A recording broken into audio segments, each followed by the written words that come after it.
పునికి పుచ్చుకున్న నాయకుడు, ఎక్కడ నెగ్గాలో కాదు ఎక్కడ తగ్గాలో కూడా తెలిసిన నాయకుడు, ప్రజల కోసం తన సిద్ధాంతం కోసం ఎంతటి త్యాగానికైనా ఎంతటికి పోరాటానికైనా నేను సిద్ధమంటూ కదిలినటువంటి వ్యక్తి.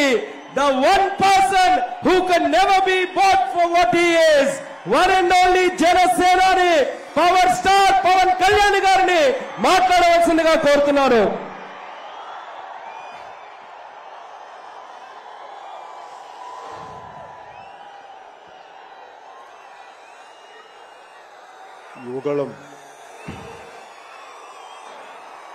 యువగళం సభకి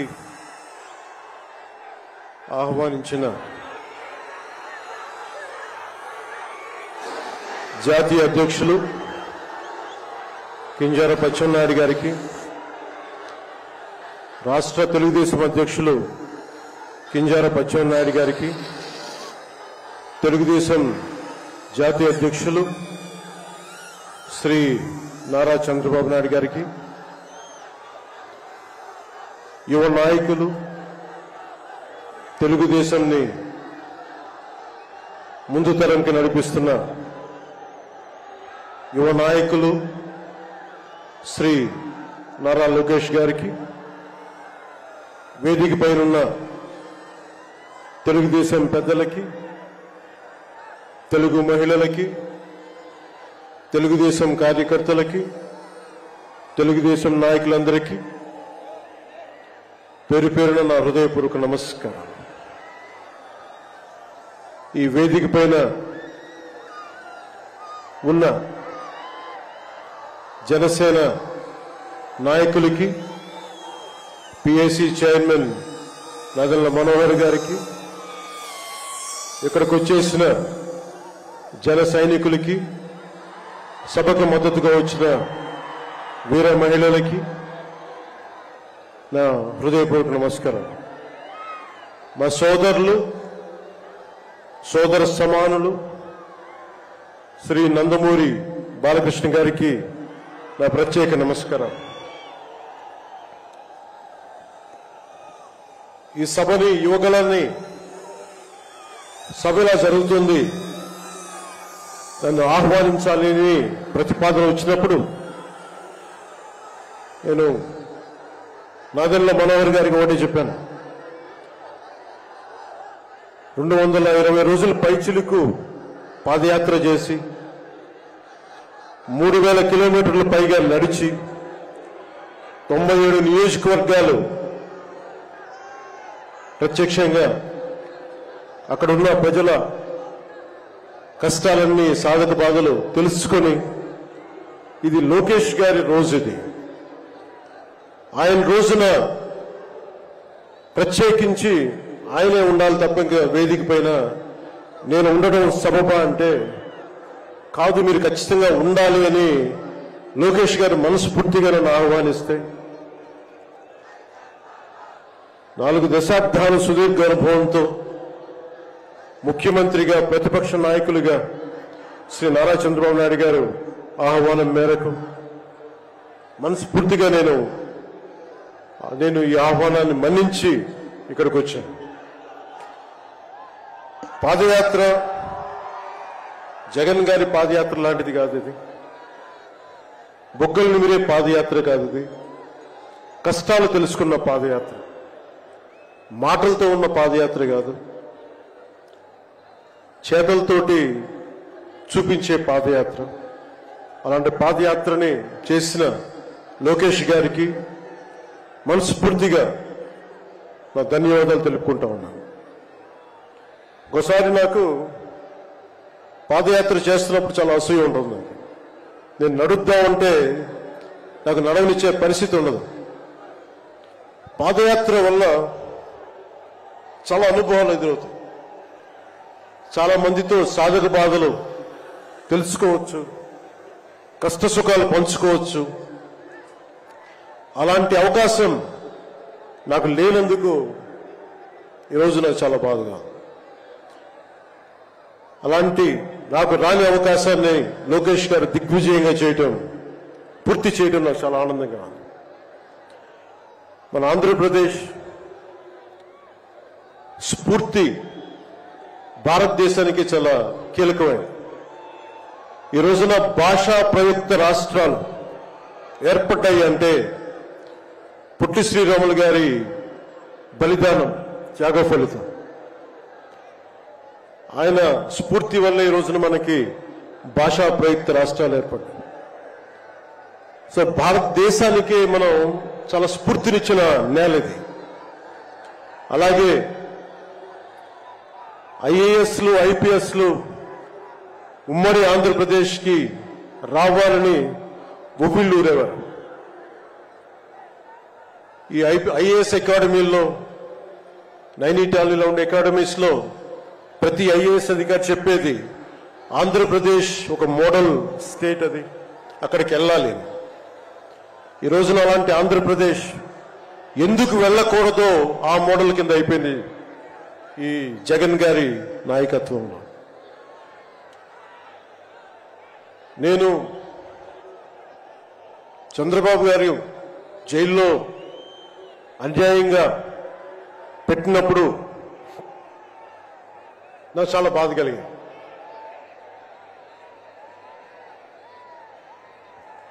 కష్టాలు చూసిన వాడిని, కష్టాలు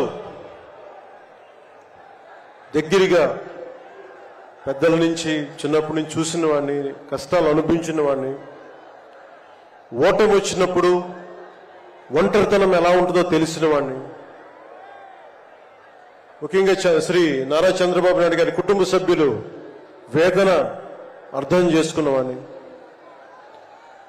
శ్రీమతి భువనేశ్వరి గారి బాధని దూరం నుంచే అర్థం చేసుకున్నవాడిని. నేను ఏం ఆశించి మద్దతు ఇవ్వలేదు. మనిషి కష్టాల్లో ఉన్నప్పుడు నా వంతు సాయంగా ఉండాలి అని చెప్పి బయటికి వచ్చి రాజమండ్రి జైలు వారిని మాట్లాడి ఇన్ని దశాబ్దాలు సుదీర్ఘ రాజకీయ అనుభవంతో జాతీయ స్థాయిలో ఎన్డీఏ లాంటి దీనికి పక్షానికి చాలా కీలకమైన బాధ్యతలు వహించిన వ్యక్తి, ఆయన్ని జైల్లోకి అన్యాయంగా పెట్టడం చాలా చాలా బాధ కలిగించింది. కాంగ్రెస్ నాయకులు చేసిన తప్పుకి సోనియా గాంధీ గారు పెట్టారు జగన్ గారిని జైల్లో. ఆ కక్ష చంద్రబాబు గారి మీద చూపించడం చాలా అవివేకం. ఇలాంటి పరిస్థితుల్లో రాష్ట్ర విభజన జరిగినప్పటి నుంచి 2014 నుంచి విభజన జరిగినప్పటి నుంచి ఈ రోజున హైదరాబాద్ రాజధాని ఆంధ్రప్రదేశ్కి, తెలంగాణకి ఉమ్మడిగా అభివృద్ధి చేసిన రాజధాని. మనకి రాజధాని లేకుండా విభజన జరిగి, సరైన పంపకాలు లేకుండా విభజన జరిగి, ఇలాంటి కష్ట సమయాల్లో నేను ఆ రోజున తెలుగుదేశం పార్టీ, భారతీయ జనతా పార్టీకి సంయుక్తంగా నేను పోటీని విరమించుకొని మరీ మద్దతు ఇచ్చాను. దానికి కారణం కూడా ఒక దశాబ్దం పాటు ఒక పార్టీని నడపాలి అంటే చాలా బలమైన అనుభవం ఉండాలి.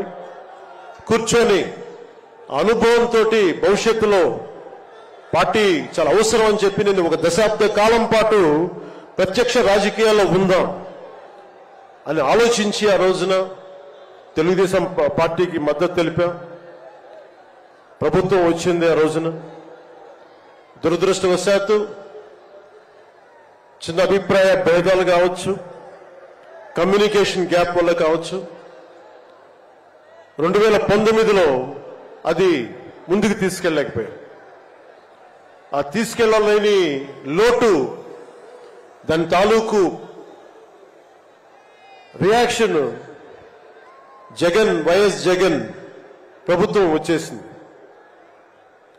నేను ఏ రోజున కూడా ఒక దశాబ్దం కాలం పాటు చాలా సుదీర్ఘమైన అనుభోగిలో రాజకీయాలకు ఈ ఆంధ్రప్రదేశ్కి కావాలి, నా వంతు కృషి నేను మద్దతు ఇద్దామని ఆ ప్రయత్నంలో మనం మిస్ అయ్యాం. దాన్ని ఈ 2024 మనం ప్రభుత్వాన్ని స్థాపిస్తున్నాం, మార్పు తీసుకొస్తున్నాం, జగన్ని ఇంటికి పంపించేస్తున్నాం. నేను వింటుంది 25 మంది ఎమ్మెల్యేలని మార్చారు, ఇంకొక 80 మంది, మొత్తానికి కలిపి 80 మంది ఎమ్మెల్యేలు మారుస్తున్నారని నేను వింటా ఉన్నాను. మార్చాల్సింది ఎమ్మెల్యేలు కాదు, ఈ రాష్ట్ర ముఖ్యమంత్రి జగన్. నాకు జగన్ మీద వ్యక్తిగతంగా నాకు అసలు కోపం లేదు. నిజంగా ఒక బలమైన ఆధిక్యతతోటి ముఖ్యమంత్రి అయ్యి ప్రభుత్వాన్ని సమర్థవంతంగా నడిపి ప్రజలకి మేలు చేయాల్సిన వ్యక్తి కూల్చివేతలతో మొదలుపెట్టాడు. ప్రత్యర్థుల్ని ఇబ్బంది పెట్టే విధంగా, ప్రతి ఒక్కరిని ఎదురు తిరిగితే ఏంటని ప్రశ్నిస్తే వారిని కేసులు బనాయించి ఇబ్బంది పెట్టే పరిస్థితుల్లో ఈ ముఖ్యమంత్రి ఉంటే నేను ఇలాంటి ప్రభుత్వం ఉంటుందని నేను ఊహించలేదు.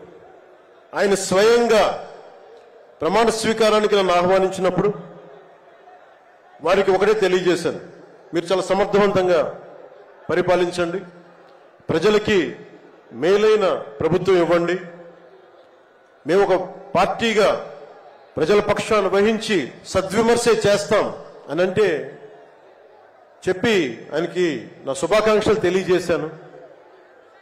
కానీ దురదృష్టవశాత్తు ఈ వ్యక్తికి కక్ష సాధింపు వ్యక్తి, ఎవరు ఒక మాట అనకూడదు, ప్రజాస్వామ్యం అనే ఒక పదానికి విలువ తెలియదు, ఏదైనా మాట్లాడితే దాడులు చేయించడం, చాలా నీచంగా తిట్టించడం, ఇన్ని దశాబ్దాల ఆంధ్రప్రదేశ్ రాజకీయ చరిత్రలో ఏ ఒక్క నాయకులు కూడా వైఎస్ రాజశేఖర రెడ్డి గారితో కలిపి కూడా ఏ ఒక్కరు కూడా ఇంటిలో బయటికి రాని ఆడపడుచుల్ని, తల్లుల్ని ఒక్క మాట లేదు. ఎవరు కూడా నాయకుల్ని తిట్టారు, విమర్శలు చేశారు, దిగజారుడిగా మాట్లాడి ఉండొచ్చేమో, కానీ ఇంటిలో బయటికి రాని ఆడపడుచుల్ని, ఇంటి పట్టునే ఉండి బయటికి రాని తల్లుల్ని చాలా నీచంగా విమర్శించే ఈ సంస్కృతి జగన్ నాయకత్వంలో ఈ వైసీపీ ప్రారంభించింది. ఎంతమంది కన్నీళ్లు పెట్టుకున్నారు, ఎంతమంది స్త్రీలు బాధపడ్డారు. ఒకటే అనిపిస్తుంది, ఈ వ్యక్తికి అడగాలనిపించినప్పుడు ఇంట్లో ఉన్న తల్లికి చెల్లికే విలువ ఇవ్వనేవాడు మన ఇంట్లో ఉన్న ఆడపడుచులకి ఏం గౌరవిస్తాడు? ఇంట్లో తల్లికి చెల్లికి విలువ ఇవ్వనేవాడు 30,000 మంది ఆడపిల్లలు అదృశ్యం అయిపోతే ఏం పట్టించుకుంటాడు? మొన్న 22 ఒక సంవత్సరంలోనే ఎన్సీఆర్బీ డేటాలో దాదాపు 10,000 మంది ఆడపిల్లలు అదృశ్యం అయిపోయారు ఒక సంవత్సరంలోనే. నేను మాట్లాడుతున్నప్పుడు డేటాతోటే మాట్లాడతాను. 2.5 సంవత్సరాల క్రితం వైసీపీ వాలంటీర్ వ్యవస్థలోని కొంతమంది ఒంటరి మహిళల మీద, ఆడపడుచుల మీద డేటా సేకరిస్తున్నారు. దీని మీద మీరు మాట్లాడండి అని చెప్పి చాలా మంది పెద్ద స్థాయి వ్యక్తులు నాతో మాట్లాడినప్పుడు దాదాపు ఇన్ని వేల మంది, 30,000 మంది పైచులకు ఆడవాళ్ళు అదృశ్యం అయిపోయారు, మీరు మాట్లాడండి అని చెప్పినప్పుడు నేను నమ్మలేదు. కానీ డేటా తెప్పించుకొని చూస్తే నేను గళమెత్తినప్పుడు వైసీపీ వాలంటీర్ వ్యవస్థ మీద ఆ రోజున ప్రత్యేకించి చెప్పాను, యువతకి ఉద్యోగాలు వస్తే చాలా ఆనందించేవాడిని. కానీ కొద్దిమంది వాలంటీర్స్ చేసే ఈ విధానాల వల్ల ఒంటరి మహిళలు, ఒంటరి ఆడవాళ్లు, భర్త లేని వారు చాలా అన్యాయాలకు గురవుతూ ఉంటే అన్నింటికి తెగించి నేను ఎప్పుడు గొంతెత్తినా ఓట్లని బేస్ చేసుకొని మాట్లాడను, మార్పుని బేస్ చేసుకొని మాట్లాడతాను, మార్పుని ఆధారం చేసుకొని మాట్లాడతాను. వారాహి యాత్రలో ఆ రోజు ప్రారంభిస్తే నా మీద విపరీతమైన దాడులు జరిగినాయి, విపరీతమైన విమర్శలు, కువిమర్శలు అన్నిటినీ భరించాం. చివరికి విశాఖపట్నంలో కూడా నేను ఎయిర్పోర్ట్ నుంచి మనకి పార్టీ కార్యక్రమాలకు వస్తూ ఉంటే పోలీసుల చేత నన్ను రానివ్వకుండా చేసి, ప్రజలు నమస్కారం చేస్తుంటే ప్రతి నమస్కారం చేయడానికి కూడా ఒక ఉన్నత స్థాయి అధికారి చాలా నీచంగా మాట్లాడి కూర్చోమని చెప్పే స్థాయికి వెళ్ళిపోయింది ప్రభుత్వం. పొరపాటు ఆయన పక్కనే స్టాండింగ్ ఇన్స్ట్రక్షన్స్ వస్తూ ఉన్నాయి అధికారికి. పొరపాటు ఆయనకి స్పీకర్ ఫోన్ నొక్కుకుపోయింది అధికారి మాట్లాడుతూ ఉంటాయి. మనందరికీ తెలిసిన మాట్లాడితే అన్నిటికీ అన్ని శాఖలకి మంత్రి అయిన ఒక పెద్ద మనిషి ఆయన గొంతు వినిపిస్తూ ఉంది. ముందుకు వెళ్ళనివ్వకండి, కూర్చోబెట్టండి, ఇవన్నీ మాట్లాడుతూ ఉన్నారు ఆయన. నాలాంటి వాడికే ఇలాంటి ఇబ్బందులు వస్తే సగటు మనిషికి ఎలా ఉంటుందో మీరు ఆలోచించండి.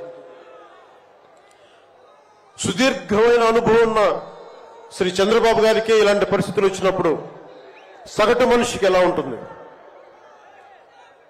చాలా అనుభవజ్ఞులైన ఒక్కొక్క సీనియర్ నాయకులకే ఇలాంటి పరిస్థితులు ఉంటే రేపొద్దున భవిష్యత్తులో ఇంకొక మారు వైసీపీ ప్రభుత్వం వస్తే ఎవ్వరూ ఇళ్లలో ఉండలేరు, ఆంధ్రప్రదేశ్లో ఉండలేరు, పెట్టుబడులు రావు. ఇవన్నీ మారాలి. నేను 2021లో ఇప్పటం సభలో వైసీపీ వ్యతిరేక ఓటు చీలనివ్వను. దానికి నాకేదో అద్భుతాలు జరుగుతాయని కాదు, కానీ నిజంగా యువత భవిష్యత్తును దృష్టిలో పెట్టుకొని, మహిళల భద్రతను దృష్టిలో పెట్టుకొని, మనకి వ్యాపారస్తుల పెట్టుబడులను దృష్టిలో పెట్టుకొని, సంక్షేమాన్ని దృష్టిలో పెట్టుకొని ఈ వైసీపీ ప్రభుత్వం మారాలి. వైసీపీ వ్యతిరేక ఓటు అన్ని కలిపి ఏకతాటిపై ఒక ప్లాట్ఫామ్ పైన రావాలని చెప్పి ఆ రోజు నేను కన్నా కోరిక, నా ఆలోచన ఈ రోజున మన ఉత్తరాంధ్రలో యువగలంలో ఈ విధంగా కనిపిస్తున్నప్పుడు ఒకవైపు తెలుగుదేశం నాయకులు, ఇంకోవైపు జనసేన నాయకులు, దానికి మద్దతుగా మీరందరూ రావడం నాకు నిజంగా చాలా ఆనందం కలిగిస్తుంది. మనం ఈ రోజున ప్రారంభించిన యాత్ర, ఈ రోజున ప్రారంభిస్తున్న ఈ క్షణాలు ఆంధ్రప్రదేశ్ భవిష్యత్తుని నిర్దేశించే క్షణాలు. ఆంధ్రప్రదేశ్ భవిష్యత్తుని మనకి చాలా బలంగా నిర్దేశించే క్షణాలు. ఈ రోజున నేను భారతీయ జనతా పార్టీ, నరేంద్ర మోదీ గారి నాయకత్వంలోని భారతీయ జనతా పార్టీ అలయన్స్ లో ఉండి కూడా అందరూ అనుకుంటా ఉన్నారు, ఎలాగ మాట్లాడావు, మోసం చేశావు భారతీయ జనతా పార్టీ. చాలా మంది కొంతమంది మాట్లాడుతూ ఉంటే వైసీపీ నాయకులు, వారందరికీ నేను సభాముఖంగా తెలియజేస్తున్నాను, ఆంధ్రప్రదేశ్ పరిస్థితులు ప్రత్యేకంగా నేను జాతీయ స్థాయి నాయకులకు వివరించాను. వారికి వివరించి నాకు వేరే దారి లేదు. నాకు రోడ్డు మీద తిరుగుదామంటే కేసులు పెడతా ఉన్నారు, ప్రజాస్వామ్యబద్ధంగా గళ విప్పుదామంటే కేసులు పెడతా ఉన్నారు, వ్యవస్థల్ని నిర్వీర్యం చేస్తా ఉన్నారు. ఒక చిన్నపాటి సినిమా టికెట్లకు కూడా కూర్చోబెట్టి మొత్తం చీఫ్ సెక్రటరీ దగ్గర నుంచి ఎంఆర్ఓల దాకా వాడి ప్రజా వ్యవస్థలను దుర్వినియోగం చేస్తా ఉన్నారు. నాలాంటి వాడికి సమస్యలు ఉన్నప్పుడు భవిష్యత్తులో ఆంధ్రప్రదేశ్ అంధకారానికి గురవుతుంది. దయచేసి మీరు ఈ గఠబంధన్ని, ఈ పొత్తుని మీరు మనస్ఫూర్తిగా మీ బ్లెస్సింగ్ కావాలి అని చెప్పి నేను అమిత్ షా గారికి తెలియజేశాను. వారు ఎంతవరకు ఒప్పుకుంటారో నాకు తెలియదు, కానీ నా మొదటి ఆఖరి ప్రయత్నం కూడా ఆంధ్రప్రదేశ్ భవిష్యత్తు బాగుండాలి అంటే ఎక్కడి నుంచి మనుషులు రారు, మన భవిష్యత్తుని మనమే నిర్మించుకోవాలి, మనమే కొట్లాడాలి. అలాంటి ఆంధ్రప్రదేశ్ భవిష్యత్తుకి వైసీపీకి నాయకులు అందరని చెప్పట్లేదు, కానీ గూండాగర్దీ చేసేవాళ్ళు, క్యారెక్టర్ అసాసినేషన్ చేసేవాళ్ళు, ఆడపడుచుల్ని అగౌరవపరిచేవాళ్ళు, వీరందరికీ సభాముఖంగా చెప్తున్నాం. ఈ రోజున మేము ఎన్నికల పొత్తు చాలా కీలకమైంది. మనం కనుక ఈ పొత్తు పెట్టుకోకపోతే భవిష్యత్తులో రోడ్ల మీదకి వచ్చి కర్రలు కత్తులు పట్టుకొని వైసీపీ గూండాలతో కొట్టాడాల్సి వస్తుంది. నేను కేంద్రంలో ఇదే చెప్పాను. ఈ రోజున కనుక మనం ఈ పొత్తును పెట్టుకోకపోతే నాతో సహా వైసీపీ గూండాలని ఎదుర్కోవడానికి ఒక కర్రో కత్తో పట్టుకొని మేము కూడా రోడ్ల మీదకి వచ్చి మేము వీధి గొడవలు క్రియేట్ చేసుకు మేము రక్షించుకోవాల్సి వస్తుందని చెప్పి నేను ప్రత్యేకించి కేంద్ర నాయకత్వానికి చెప్పాను. ఎందుకంటే భవిష్యత్తులో ఇంకొకసారి వైసీపీ వస్తే నేను 2019లో కూడా చెప్పాను, ప్రతి కొండని కోనని వీళ్ళు దోచేసుకుంటారని. వీరికి ప్రజాస్వామ్యం మీద గౌరవం లేదు వీరికి. అందుకని ప్రత్యేకించి ఈ పొత్తుని సాధ్యమైనంత ఎక్కువ కాలం ఉంటే ఆంధ్రప్రదేశ్ భవిష్యత్తు నిలదొక్కునే వరకు ఇది ఉండాలి పొత్తుని మనస్ఫూర్తిగా నేను ఆకాంక్షిస్తున్నాను. భవిష్యత్తు నేను కూర్చునేది రోడ్లు కానీ సోదరులు లోకేష్ గారు చెప్పారు, జనసేన ఆలోచన విధానంతో మేమందరం మాట్లాడుకున్నాం. భవిష్యత్తులో ఉమ్మడి మేనిఫెస్టో కూడా రిలీజ్ చేస్తాం. దాంట్లో ముఖ్యంగా నేను చెప్పదలుచుకుంటుంది ఇన్ఫ్రాస్ట్రక్చర్, రోడ్లు కానీ, హెల్త్ కేర్ కానీ, primary health care centres, secondary health care centres, tertiary health care centres, అలాగే మనకి యువతకి ఉపాధి అవకాశాలు, గవర్నమెంట్ ఎంప్లాయీస్ కి సిపిఎస్ రద్దు మీద ఎలాంటి నిర్ణయం తీసుకోవాలి, రెబీరా గారు పెట్టినట్టుగా పోలీస్ రిఫార్మ్స్ ఇంప్లిమెంటేషన్, అలాగే టీచర్లకి ఉద్యోగాల భర్తీ, రైతులు, కౌలు రైతులు, ఉద్యానవన రైతులు, సెరికల్చర్ రైతులు, ఆక్వా రైతులకి లాభసాటిగా ఎలా ఉండాలి, ప్రభుత్వ పాఠశాలలు, సంక్షేమ హాస్టల్ స్థితిగతుల్ని ఎలాగ మార్చాలి, అంగన్వాడీ కార్యకర్తలకు ఎలాగ ఉండాలి, అండగా ఉండాలి, పంచాయతీల్ని ఎలా బలోపేతం చేయాలి, మత్స్యకారులకి, గిరిజనులకి, దళితులకి ఎలాంటి పథకాలుంటే వారి జీవితాలు మరింత మెరుగవుతాయి, అలాగే చేనేత కార్మికులకి ఎంత అండగా ఉండాలి, వైద్యం అందుబాటులోకి ఎలా తీసుకురావాలి, సంఖ్యాబలం లేని బీసీ కులాలకి ఎంత అండగా ఉండాలి, వీటన్నిటి మీద చాలా లోతైన ఒక ఎక్సర్సైజ్ చేస్తా ఉన్నాం. దీన్ని బేస్ చేసుకొని ఒక ఉమ్మడి కార్యాచరణకు, ఉమ్మడి ప్రణాళిక నారా చంద్రబాబు గారు మేము కలుసుకొని వచ్చే ఇలాంటి పెద్ద సభలో, రానున్న పెద్ద సభల్లో ఒకటి సంయుక్తంగా దీన్ని రిలీజ్ చేస్తాం.